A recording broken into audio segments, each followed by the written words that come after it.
Ladies and gentlemen, welcome to the French Connections late night edition. Today's date is, and it's a late night here, ladies and gentlemen, Friday. It is February 9th, 2007. It's a Friday. It is 3:02 a.m. in my hour. I'm calling from France, of course. I have on the line with me Barry Shamish, and I'm welcoming Mr. Shamish to the French Connection. And hello, Barry, are you with me? I am. Barry, we were talking privately for a short time ago, and it was interesting when we were discussing some of the historical events that have actually, in your view and in my view, we kind of parted company on several of the issues that we were discussing. So, but let's start from the beginning here. Your goal is to make sure that Israel's future is assured, and that's your hope. And is that incorrect in saying? No, that's correct. Yeah, and Israel's inception, the idea of Israel started when, Barry, in your view? Well, again, there's a mess going on with the Zionist movements, but what it comes down to is the Zionist movement that you don't necessarily know as we do. We call it the Bolshevik Zionists or the labor Zionists or the left-wing Zionists. They took over a movement that had potential to be remarkably fair. And from what group, though? Now, what group did it take over from? The Zabotinsky ones, right? It took over the entire movement. Before that, it was the Zabotinsky. No, the Sabbateans goes back to 1666. No, the Sabotinsky. Jabotinsky. Yes, Jabotinsky. Okay. Jabotinsky was the revision Zionists. They were the ones who got the plans that the Bolshevik Zionists were actually going to do. Look, if you don't know what the transfer agreement is, I know what the transfer agreement is, yeah. Okay, it's a very nasty agreement cut with the Nazis in 1933. Mm-hmm. This was the Bolshevik Zionists, or what I call the Sabbatean Zionists, but I won't go into that now. The fact is they cut a deal with the Germans. And the Germans banned all Jewish groups but labor Zionism. And in 1932, there were over 250 Jewish groups. In Germany, in 1934, there was one, and only one, and that was labor Zionism. And unfortunately, the transfer agreement said that the Germans make life impossible for the Jews. They come to Palestine where but wasn't there a deal that happened back in the 1920s that said that there was a turn on the Jews, that the Jews said that they were boycotting everything German in the world? That happened in the was in the 1930s. Obviously, it was only after Hitler came to power. No.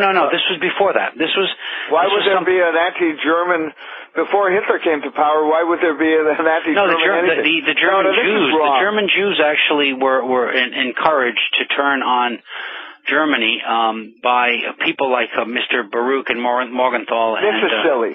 This is just silly. Why is it silly? No, tell me why it's silly. Because it didn't happen. Now, if we could go back to the real history. Said it did. Well, I don't believe it. And quite frankly, I know my people very well.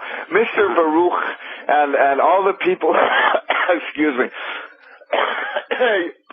You'll have to excuse me, that's a cold. Mr. Baruch and all the people that were in the FDR administration, and by the way, that was a lot later than 1920, but nonetheless, they did rise, and these are the Sabbatean Jews. Some are, anyways, who made sure that the Holocaust took place.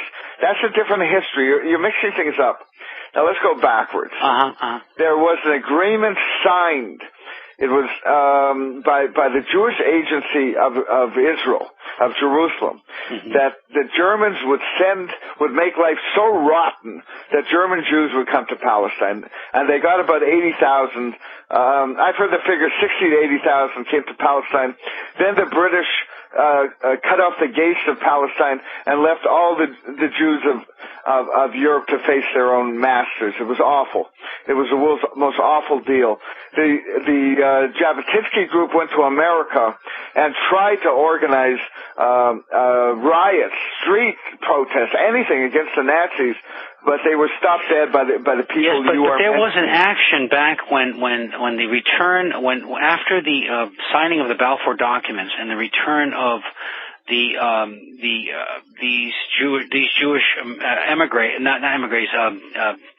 emissaries to Britain, when they got the signature of the United States and Mr. Wilson to sign on to entering World War I, the deal was, and this is in history now, the deal was that America would provide the fighting force for the United States and these Jewish emissaries. Oh, there was some Jewish crackpot who you can get on the internet. But this is Morgenthau. No, these are part of the history books now. No, they're not part of the history books. Yes, they are.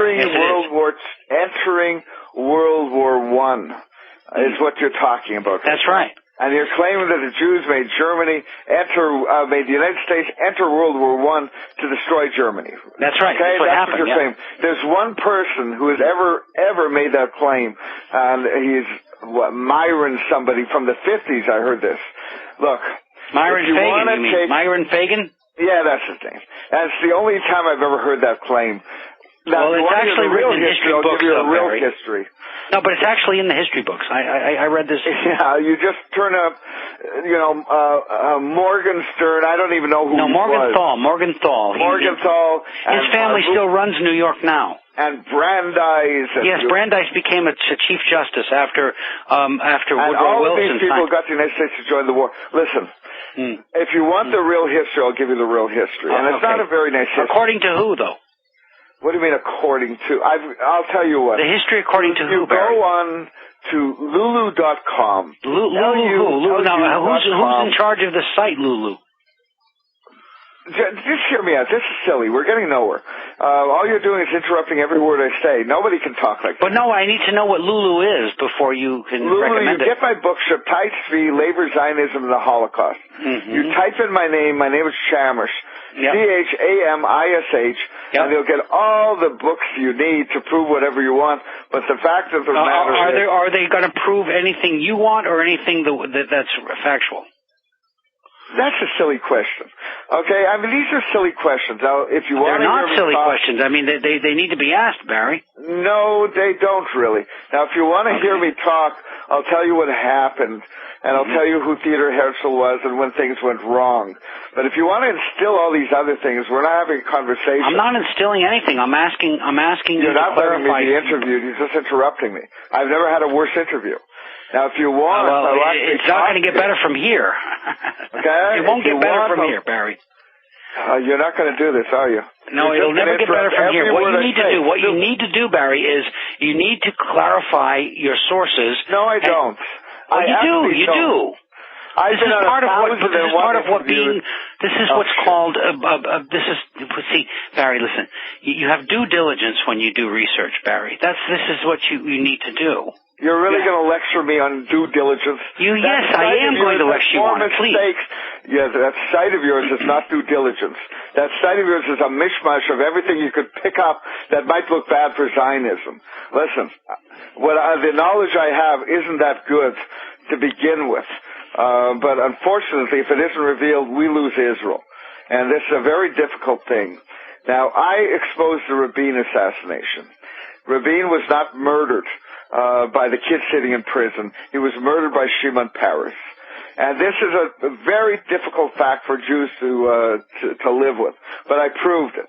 And everyone knows in Israel now that I was right. All the polls say so. Now, when it comes to research, nobody does a better job, and you'll just have to accept it. Than you do? I'm telling you straight off. If I'm going to say the best research, you can go look it up afterwards. But you do the best research on what now? On what subject? Listen, you can't do this. Now, on what subject do you do the best research? My subject is the modern history of Israel. Now, next, we go backwards. I have a nice little site where you decide. It's www.thebarrychamishwebsite.com. Mm-hmm. Okay, it's a very nice site, and guess what? The Jews don't like it, so you can be very happy about that. Now, next, Why they don't like it is a very, very sad fact, but the Jews can be fooled into committing suicide. That Holocaust was done, and this is not something Jews want to hear, but without that transfer agreement, I doubt there could have been a Holocaust. Things were that bad that the Jewish Agency signed with the Nazis a deal to get Jews to Palestine. Well, I got news for you. The Jews don't like hearing that. Now, that's what I do, and I'm hoping to get rid of these people running Israel, because now here's something that's going to make you ecstatic. There's not going to be an Israel around much longer. It's being slowly disintegrated. And Barry, wait a minute. You see, you are mixing your own ideas about me and into your own rhetoric here. And that's certainly not fair. So what you really need to do is understand that I don't give a rat's patootie about whether you're Jewish or you're from Mars. The simple fact of the matter is, Barry, and whether you have a squeaky voice. How did you know I was from Mars? You know, obviously you sometimes you discuss things as though you were, but you must understand. No, I don't. You do. No, I don't. Yes, you do, because you try to frame arguments in terms of your own argument rather than in the terms of the facts. Yes, you do. Let me go on. Thank you. Now, next. You see, this is exactly what I'm talking about. This is silly. It's not a radio interview. It's whatever it is. It's not a radio interview. Well, what is it? Now, next, we go backwards. I'm going to try and instill some history, whether it's appreciated. There was a major meeting in Jerusalem in 1898. And that meeting... Yeah, but what happened before that? Let's go before that. What happened in Basel, Switzerland? I want to talk about 1898. I don't want to talk about before that. See, you can't say that unless you know what happened in Switzerland before that. Because it's moot in its importance unless you say that Theodore Herzl... You don't know what went on in 1896 when Kaiser Wilhelm and Theodore Herzl met in Constantinople. Listen, stop this. Stop this. This is stupid. I'm trying to make a point. All you do is interrupt. I mean, that's all you're doing so far. Now, no, because you're not flowing here. Go ahead. Go ahead, Barry. Thank you. In 1896, Kaiser Wilhelm and Theodor Herzl, father of Zionism, met in Constantinople. We don't know what was agreed to, but we know this. Kaiser Wilhelm came to Jerusalem in 1898. People didn't come to Jerusalem in 1898. There were no roads. There were bandits. It was dangerous. It wasn't a hospitable population. But Kaiser Wilhelm went there, and he consecrated 3 churches. The very, very important church was the Dormition Abbey. That is more than modeled after Charlemagne's very first cathedral in the city of Aachen. Now, this is German control over Jerusalem. They built it on the highest mountain in Jerusalem, Mount Zion. This is now an issue in Israel where the Germans, of course, want Mount Zion back, and the Vatican is backing them. Nonetheless, there was someone else at that meeting, and this was the most important thing that happened, maybe to the world if it were understood. That someone else was Theodor Herzl. He also trekked up to Jerusalem without its roads and with its bandits to meet Kaiser Wilhelm. Now, you go into your internet. I know you love to do this. Why not? You look up Kaiser Wilhelm, Theodor Herzl, Jerusalem, 1898, and you'll find, repeated over and over again, that Kaiser Wilhelm rebuffed Herzl. Now, rebuffing could only mean one thing. Herzl wanted a state, and the Germans said no to him. And the reason why is because the Germans had to make war to get that state. They weren't prepared to do so, and they made an alliance with the Turks. Herzl returned to England, and he turned to the English. He said, we can't do it anymore. The German-Turkish alliance is too strong. Why would they be making a state out of an area That goes back to something that I haven't touched on. Okay, that's called the Sabbatean notion there's a very bad side of Judaism in that we've been infiltrated. Judaism... That's Sabbatai Z, right? Shabtai Tzvi. Yes, and he ended up renouncing Judaism and becoming a Muslim because he was under threat of death. Yes. In front of the Ottoman king, or the Ottoman caliph. Yes, the Sultan, and in fact, but what he ended up doing was having his followers infiltrate the Ottoman Empire and become what we now know today as the New Turks or the Young Turks. And those Young Turks took over the country, and they still hold sway to this day. That happened again from the meeting in Jerusalem. Oh, it did, but you don't deny that Turkey today is still held by and large by the Young Turks. I have no problem with that. Yes, so the Jews are still running Turkey. Well, they are Muslims. They're in fact Sabbateans. No, they're not. Because they're just like the Marranos of southern America. They've been mixed so many times over and over again. They're not Jews even genetically, basically. What you've got are Sabbateans. Now, the Sabbateans started in 1666 when Shabtai Tzvi declared a new Messiah had arrived, him. And he used these biblical dates, June 18, 1666, which leads me to believe that only the Vatican had the power and influence to spread his name worldwide, and also use these Christian imagery for his Messiah, for the new Messiah. So it's the Vatican that did that? Pardon me? It's the Vatican that took over Turkey. There's a combination here, and I'll get to that. And I will get to that logically. The Sabbateans, you're right, most of Judaism don't forget, more than half the Jews of the world accepted him as the new Messiah, and his tenets call for the opposite of the Torah being true. That is, do not kill became kill, if you can believe this. And the early Zionists, the labor Zionists, the Bolshevik Zionists to Israel had just a ball with wife swapping and all kinds of Sabbatean tenets. That's what these German Jews were turned into. Now, the other side of it was... I thought that was Talmudic. I thought that was from the Talmudic. And it's not Talmudic. What I'm just describing, it's the last thing from Talmudic. It's the opposite of the Talmud. Oh, now, okay. What you've got right now is a Shabtai Tzvi who is being forced by the Sultan of Turkey to accept Islam, or he's going to be beheaded. He decides to accept Islam, but one cult, the Donmeh, decided that was a secret message from Shabtai Tzvi that we must convert. So they started converting to Islam, and now I'm jumping way ahead because then came in Europe Jacob Frank, who was the Sabbatean from... I'm not going to jump ahead. I'm going to tell you. Jacob Frank in 1785 was the Sabbatean from Poland. He was converting Jews by the thousands into Catholicism. They became spies all over Europe. Well, he had a meeting finally in Frankfurt, Germany, which is the capital of conspiracy, at the home of Mayor Amschel Rothschild. Now, another member was at that meeting, but he wasn't... Well, he was Adam Weishaupt, who was the Jesuit chief of the Illuminati. Now, what I understand. See, wait. I'm going to interject here for a moment. What I understand from what my research shows me was that the Illuminati was formed in the opposite direction because Weishaupt on his own had no financial strength, but the monies that came from the Rothschild fortune in the other direction. That was afterwards. Don't mix it up again. Okay, backwards. Don't mix it up. The Illuminati had one purpose, that was to destroy the Protestant Reformation. The Pope was going crazy. It was spreading everywhere. That was what the Illuminati was going to do, go into the Protestant nations and absolutely destroy their structures. Family, patriotism, nationalism, religion, everything that kept these countries together were going to be under attack. That is the Illuminati.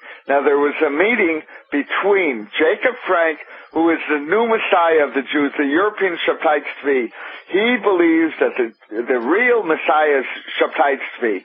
Now, somehow or another, Adam Weishaupt got along with this guy enough. They both turned to Mayor Amschel Rothschild and offered themselves as spies. Now, Rothschild did not want anything more than control of the world's money. He was a visionary. He saw a way with enough spies entering the courts of Europe that he could get advance information and get money. That's what he was interested in. To be to get his way, Rothschild accepted the Sabbateanism business, and he also accepted the Illuminati business. This is the conspiracy that literally controls the world and has been for almost 250 years. Now, we're talking about a Catholic Jewish conspiracy, if you want to look at it that way, but the fact is that Jacob Frankis were not Jews by them. They were now converting quite openly to Catholicism, and they had abandoned Judaism. Yeah, but Barry, wait. Well, no, we have to backtrack for one moment here because see, look, for somebody like myself who's not religious at all, and for other people who have moved themselves into the modern world, this becomes offensive, and I'll tell you why it's offensive. Well, it's history, so it doesn't matter. No, it's not, because it's being played out in our modern on our modern television screens in front of us. The Sabbatean movement? No, the result of it all. I don't know. Every day. Of history. I don't know. Wait a minute. Wait. Let me tell you how sickening it is, Barry. Let me tell you. You've got 5 million people living in Israel. There are 5 million people living in Boston. Wait a minute. Wait.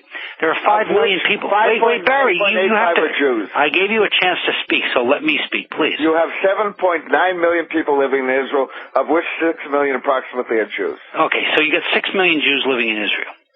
In metropolitan Boston, you have the same number. And Israel is on the front page of everybody's newspaper every day. Get it off. Who wants it there? I don't want it there, and I'm sick of it. I don't want it there. And then wait a minute. But wait. Not only are we having to read this stuff that goes on there, we're having to finance it. We're sending our money there. Don't send your money. Who's asking for it? Well, wait. I'm not asking for it. So, but the APEC is stealing it from my country. What? So wait a minute. Wait. They're sending $2.6 billion plus $10 billion worth of unrepayable loans per year, plus everything else. You don't think there's a price tag attached to this? You actually believe this is free? I'm trying to explain something to you. No, there's nothing free, Barry. There's nothing free, Barry. You won't have to worry anymore. There won't be any more Israel to take your money, probably in the next missile war, which will probably be this spring or summer. And all of that is finished, and you won't have to worry anymore. Glory be. I'm glad you're happy. Unfortunately, you don't have to attack Zionism. People far, far more powerful than you have decided that Israel goes. And those people, unfortunately, are the people I was talking about before. No, you weren't talking about them because Barry, wait a minute. You have an idea that your history is the only one that is going to be reckoned with in this. What? You see, when I discussed with you earlier about some of these facts, some of the Khazarian facts that I know are true. Facts. They are facts.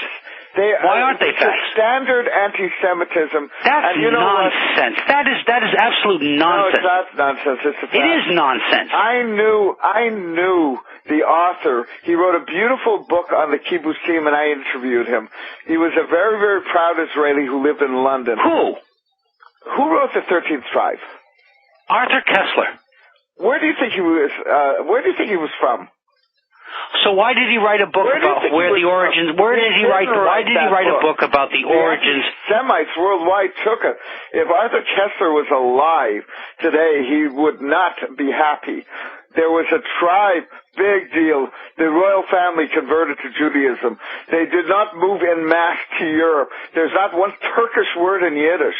Not a one. And if you think that Jews didn't know where they were, and if you don't think that the Jews knew where they were in every little town in Russia, Barry, but they didn't know they were in Khazaria, that is not what history proves, Barry. No. You're on the wrong side of these facts. That's exactly what history proves. No, it doesn't. Okay. It absolutely does not.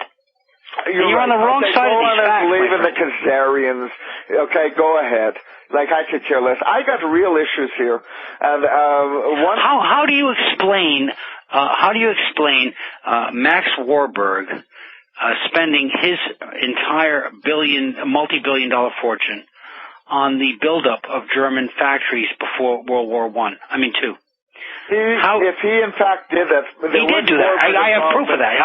There was Warburg involvement from the Sabbatean side, and it's all over again. But you're not hearing this out. The Rothschilds were promoting a very different agenda, and you keep talking like Warburg was a Jew when he wasn't. He's Jewish. Yeah, look at his sons and daughters. Find out how many Jews are there. They're all Jews now, just like the Schiff family. No, the Schiff family are not Jews anymore. Well, one Schiff's grandson is married to Al Gore. Now listen, either you hear this out, I mean, this is ridiculous. John Jacob Schiff has a grandson married to Al Gore's daughter. Yeah, he's real Jewish. What does that have to do with anything? He's not Jewish.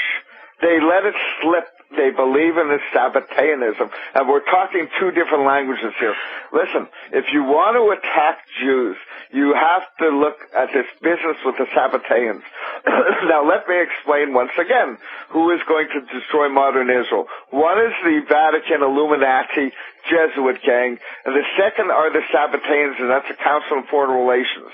Now, if you must know how it works, what happens very often with the CFR is they promote someone to be like vice president or president, and someone does research on him. And lo and behold, what do we discover? John Kerry, his father's a Jew, and he didn't know it. And Madeleine Albright didn't know that she was raised by her Jewish family. And Hillary Clinton's grandmother was Jewish? She didn't say that. Don't interrupt when it's not right. She said that. It's not right to say that. It's irrelevant right now. But she said it in front of a Jewish crowd in Israel. Shit. It was reported on her over and over. That was totally irrelevant. That was a fact, you know, and I had to get it thrown out into the air. I'm trying to make a point, and this is hopeless. When the CFR's membership often are exposed to high rank, like Wesley Clark discovers that his father and his grandfather, they're all Jewish. The fact is there's a great deal of intermarriage in the CFR, and this is where the Council on Foreign Relations is a Sabbatean tool. The same people who have been running this planet and sending it to war are at it again, and they've decided that Israel goes. And if you think that the Holocaust of the Jews in the 40s could be any different than what's coming up now, you're wrong. We have got infiltration from within. The Jews are infiltrated. Their worst enemies in Israel are not the Arabs. The Arabs are too dumb to do anything serious. We're talking about Shimon Peres. We're talking about Yossi Beilin. You're talking about people who can destroy the country, give it to the Vatican, and that's what they're doing. The Vatican now? Now, who in the Vatican is doing this? What have I been saying all this time? Who in the Vatican is doing this? Jerusalem. Who in the Vatican is doing this? Give me a name. Charlemagne. Charlemagne is about 600 years ago. It doesn't matter. You're talking about the German. You're talking about the Empire, the Holy Roman Empire. Barry, wait a minute. Who in the modern era is doing this? Kaiser Wilhelm, who put up the church. Kaiser Wilhelm died 100 years ago. Who in the modern era is doing this? Are you absolutely out of your mind? What do you think President Katsav went to the Rome last year for? Then give me a name of one of the people involved. And you stop me again. One name. Why do you do that?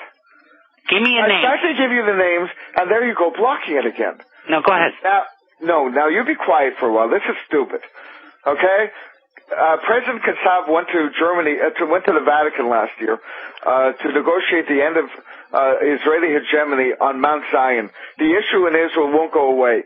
The Vatican want Mount Zion. They want the room where they think that the Christ had his last supper, and they want it fast. Katsav said no. Katsav is now being investigated on rape charges. So Ehud Olmert went to the Vatican not a month and a half ago, and he was told outright, we want that or you're going to become Katsav. And I got news for you. He is becoming Katsav. No, wait. I'm still asking you for some names of I can give you 50 names of Zionist Jews killing us. Benedict XVI is a name. Pope one name. XVI is a German pope. It's a name. Who? Katsav is a name. Peres is a name, and Olmert is a name. These are all names. But those are Jews. I want to know in the Catholic Church who's doing it. Pope Benedict isn't a Jew. Who's doing this now? You think Pope Benedict? I just said for the 18th. Barry, who in the world right now is doing this? Who? You really think that this is rational conversation? But Barry, you're not telling me. Seriously. Barry, you're not. Rational that I have to interrupt you every 2 seconds. Yes, you are interrupting me. I'm asking you a simple question. I said the name. I gave you a name. I'm asking you someone alive, someone breathing today. You know what? This is stupid. Let's just end this conversation. Barry, you know something, Barry? I have never been in a conversation with somebody who's so obfuscating in my whole life. Okay, fair enough. Do this. If you think Pope Benedict XVI is, in fact... Pope Benedict's dead! That's fine. He's dead! Fine. All right, that's fair enough. Pope Benedict is dead! Pope Benedict is the Pope of Rome. Listen, I'm going to say it again. Pope Benedict XVI is the Pope of Rome, and he's alive. This is stupid already. Oh, no, but this Jewish... The guy that was raised Jewish, this Jewish Pope... Benedict XVI is the Pope of Rome now. Yes, and he's Jewish. He's Jewish. Barry. Well, Mr. Shamish is all over the map with these facts. And one of the things that bothers me the most about getting in conversations with people who will not solidify certain questions. I mean, I've got questions. I've always had questions about this stuff. Is that he will always turn it over to a power that we know has been emasculated. What is that power? Look around you, ladies and gentlemen. Do you find Catholic priests in charge of your media? Is there a Catholic priest taking over French government and running for president? Is there a Catholic priest right now destroying the United States system through the media or other organs of power? Take a look at these things rationally. I don't know, I was not going to have Barry on, but after talking to him, I couldn't believe some of the things that came out of him, especially about this, the Khazarian question. And it is a big question. History has recorded there was a mass conversion of a very large empire in the 7th century.